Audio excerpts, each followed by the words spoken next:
trompée à 2 reprises, dont une fois par le père de ses 2 enfants, Alexandre et Victoire. Caroline Margeridon est une vaccinée de l'amour. Pourtant, cela n'a jamais empêché la célèbre acheteuse de l'émission Affaires conclues d'enchaîner les histoires de cœur.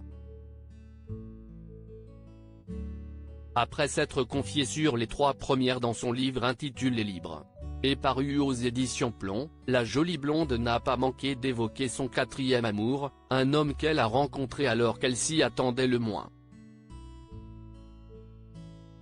Il aura fallu l'invitation d'un célèbre ami journaliste sportif, Daniel Leclerc, célèbre visage du service des sports de Antenne 2 qui a collaboré avec Léon Zitrone qui officie pour France Télévisions depuis 2003, pour que Caroline Margeridon retrouve le bonheur.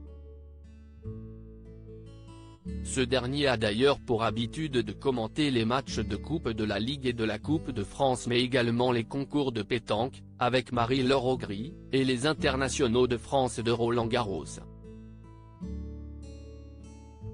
Mon ami Daniel Leclerc organise le tournoi de pétanque de Paris des personnalités, qu'il aime appeler la croisière s'amuse. Daniel me demande pour la 17e année consécutive de venir à sa soirée pétanque qui se déroule à 5 minutes de chez moi. Comme à mon habitude, je refuse.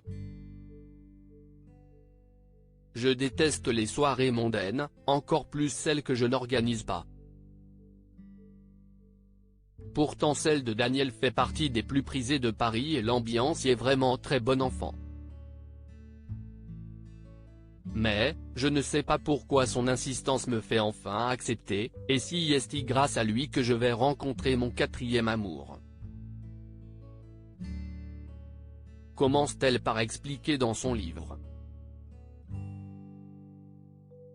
J'ai été frappé par l'expression de ses yeux accompagnée de l'une de ses amies, Caroline Margeridon se rend alors à ce fameux tournoi. Sur place, elle va à la rencontre d'un groupe d'amis. Parmi eux, Pascal. Je n'ai pas réussi à retenir son nom de famille.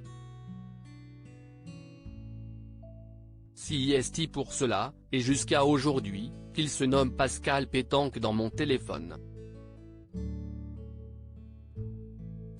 C'était un personnage haut en couleur, on sentait qu'il avait l'habitude de tenir les rênes. J'ai été frappé dès le début par l'expression de ses yeux, des yeux d'enfant, rieurs, heureux, nostalgiques, parfois mélancoliques, explique-t-elle avant de préciser, nous avons terminé la soirée ensemble avec une bande de personnes que nous ne connaissions pas. Sans trop savoir pourquoi, Caroline Margeridon lui demande de monter dans sa voiture pour aller terminer la soirée ailleurs. Le début d'une belle histoire d'amour. Comme une évidence, je lui ai dit de monter avec moi en voiture, et nous nous sommes retrouvés dans un restaurant qu'un ami chef étoilé avait ouvert pour l'occasion à 2 h du matin. Le temps n'avait déjà plus de prise sur nous. Je ressentais déjà un sentiment de confiance, de complicité évidente, a-t-elle assuré. Si elle reste assez discrète sur le sujet, il semble que Caroline Margeridon soit toujours en couple avec ce dénommé Pascal.